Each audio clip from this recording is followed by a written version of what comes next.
Growing up in New Bern, I mean, it was one of those upbringings where small town, North Carolina, everybody knew everybody.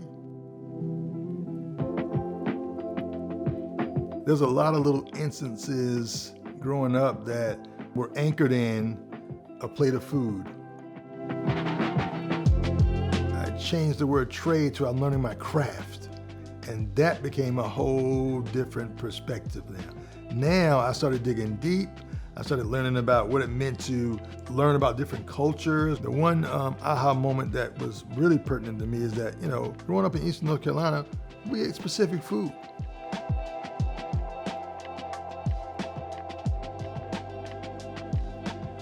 That love affair of the water comes from that. Even right now, you know, I go to the water, I feel a sense of calm.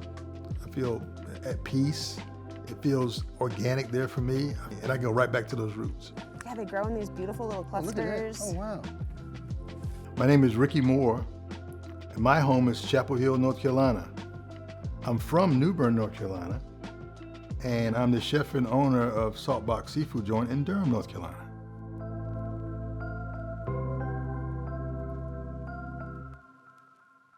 In the very beginning, I immediately found who can get me North Carolina seafood in Durham. The most important thing is that I really paid attention to who I was sourcing from and how they shared my vision. We are going to meet somebody special. Look at this. Oh! Hey-o! Finally! What's up, Mike? How are you? How are you? So good, how are you? See you. I'm stoked to take you out today, Finally got that finally. done. This is gonna be fun. Anna Shella, Shellfish Queen. Oh, I love that. All about Shellfish that queen. life. I love it. All about that life. Thank you, Chef. Thank you for having us. I'm Yeah. excited to take you to the marsh. So Yeah. tell us what we're going to see today. We're gonna go get, well, whatever you want, clams, oysters, mussels. Right. If we see a stone crab nest, we're gonna totally get in there, Right. fingers crossed. Tenfold.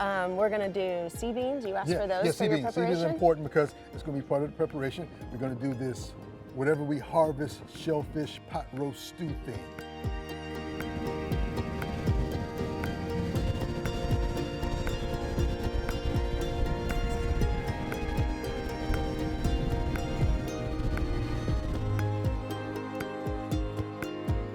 We're waiting for the tide to go out a little bit more. Yeah. Tell us what we're going to do, Anna. What's our next step? We are gonna start with oysters, because the beds are getting nice and exposed now. And then we're gonna do some clamming. The mussels grow up at the base of the marsh grass, so we'll finish with that, and then we'll collect sea beans and whatever else Ricky wants to cook up. I make these little cluster busters. Okay. Legally, oysters can, when you harvest them, have to be 3 inches. Yeah. If we have to bust anything off of an oyster, because we only get singles, Yes. that's your size limit. Understood. And you made these. Yeah. We try to be as self-sustainable and self-sufficient as possible. Fantastic. That's boat life. So we're looking for shape on the top, of course, and Yeah. shape for cup Yeah. and size. Let's see.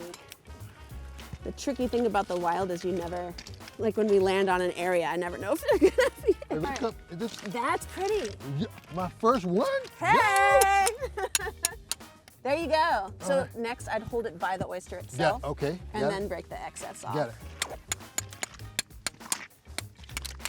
There you go. All right. Save that little fresh cup. Right on. Ooh, is that a little whelk? Never cooked whelk before, Really? but we have one to play around with. Oh, that's awesome. They're hard to get out of their shell. You treat it well the same way you treat it like snails. Yes. So the reason these are whelks and not conch is Right. the conchs are only herbivores, and these guys eat clams and oysters, and they eat meat. So they eat shellfish, man. So that the meat is just spectacular once it's handled correctly. Yeah, exactly. You know what I mean? I know that that corner is going to be good, and there might be a nest on the way, so let's walk around. Okay. That's pretty. Heather, if you want to grab that basket, Yeah. we can work our way around Okay. and do some clamming. Ricky, how many clams have you found? I've one thus far. One delicious one. One delicious Yeah. We're going to starve Yeah. if I'm looking for the clam. Yep. Right. Oh, Here we man. go. All right. That's 2. I'm on a roll. I'm on a roll. Come on, Heather. Let me count mine, man. Let me count mine. Let's say it out loud. Man, It's come on, man. frustrating, right? Because it's wild, everything is so Yeah. unpredictable. It can be very unexhilarating. Ayo! Oh, Yeah. look at that genius. Look at that genius. It's gonna be so good. Boom. So Anna, so we're out here getting ready to harvest mussels. So they grow at the base of the marsh grass, and they Right. kind of grow like little blooming onions. Right. So you can see like this, we'll call it a family here. Right. Right. They grow in these clusters, and some have oysters attached, and if we can't break those off easily, we Right. leave them and put them back in. Right. But I like to use a hori-hori knife, Right. so it doesn't disrupt the bed itself too much. So we're gonna put Right. it right down the side, Right. put it under, and push up. Like this? And it'll, yes. All right, cool. Okay, And then so, it'll bring them up to the surface, attaching them to the, oh, there Oh. you, dang, they're excited to see you. Okay. Once you get in like that, you can Right. use your hands All right. afterwards. All right. Okay, Heather, you can count now. I got Okay. 17 now. I see that. I got 17, okay? I'm pulling it up like that.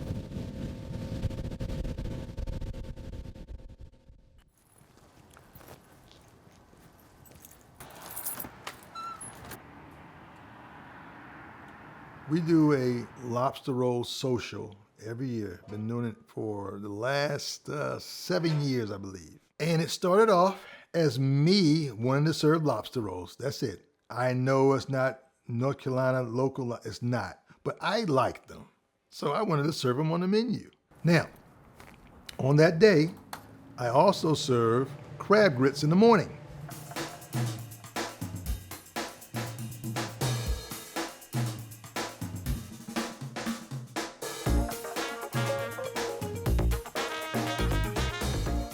The reason why I do it on Thanksgiving is because of the historical context of lobster being offered during Thanksgiving. What I've studied is that there was no turkeys up there. It was more seafood. So that was the other hook, if you will, pardon the pun. The reason why I serve lobster rolls on Thanksgiving, because the center of the plate was seafood.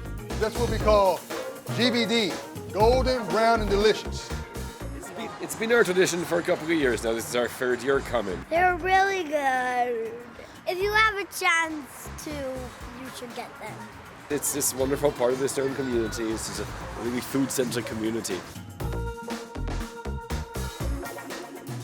We drove all the way from Winston. We left at, what time did we leave, y'all? Almost 7 something. We were up at 6 a.m. Yes, we were like, we're coming and we're gonna stay the day.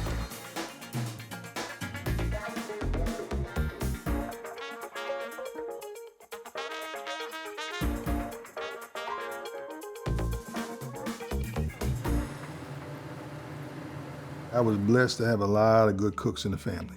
At my grandmother's house, she would prepare for us. Me and my brother would prepare for us to come and visit her on the weekends. She would organize the meal for the entire weekend. A lot of my upbringing was totally centered around food, but at that time, I didn't connect with that. Just before getting out of high school, I enlisted in the U.S. Army. And when I joined the military, I joined as a cook. And you know, a lot of times people have this perception of military food being, you know, a bunch of slop thrown on a plate. But that was not my experience. My experience was developing a skill, developing discipline, learning a trade. Come to find out, I started to enjoy what it meant to be a cook in a commercial kitchen, in a commercial environment. And I started to research, and I found the Culinary Institute of America. The school was started by GIs, okay? And I was a GI. And that's how I kind of got started professionally. I'm gonna start to chop up these 10 oysters. Take the little, Take the leaves. yeah, the leaves, yes ma'am, you got it. You got it, you've been doing this. I'm married to a chef. You've Come been, on. yeah, you know the skills. You know I cook at home Yeah, all the time. you know I got the skills. I met Norma in Honolulu, Hawaii, particularly in Schofield Barracks, Hawaii. Norma and I are both in the military. I was assigned to the island. I was walking through the barracks. She was on duty at the time, and I just saw her and said, "Hello, I like you." I think it was simple as that. I believe she started asking about me or something along those lines, and we was kind of back and forth, and all of a sudden, we came together. This dish right here, Norma, I thought about oysters Rockefeller. Really? Behind you. You see, that's restaurant lingo behind you. Yeah. You have to say that. Oh, yeah. Oh, yes. We have fun. We were traveling, doing cool stuff, out and about, having a good time. We were going to Michelin-starred restaurants in our early 20s and 30s. That was what we did. We would travel to Paris. We would travel to San Francisco. She grew up in a family that, food was a big deal. So that was another connection. We've been married 30 plus years. Bon appetit. All right, bon appetit. Bon appetit. You need to cook this more often. Put that on the Saltbox menu. We've always, as a team, always wanted to elevate ourselves, not to be better than anybody, but we come from very humble beginnings. When I won the James Beard Award, it was incredible. It was a validation. And I made sure when I was on the stage, I shouted out North Carolina Fisher Folk. I gotta let people know that's now my responsibility. With those sort of platforms, now I move through spaces and make sure that I talk about these things. Everything that was taught to me, everything that people share with me on what it means to stay the course, that's what that was for me. Sometimes it comes when it needs to come, when you're ready for it and ready to receive it and appreciate it. I had traveled around this planet, cooking and learning and studying and that sort of thing, and I came back home and I got awarded for food I grew up eating. And think about that. It was such a beautiful thing to say, you know what, I got awarded for doing something that's indigenous to North Carolina and what I grew up eating.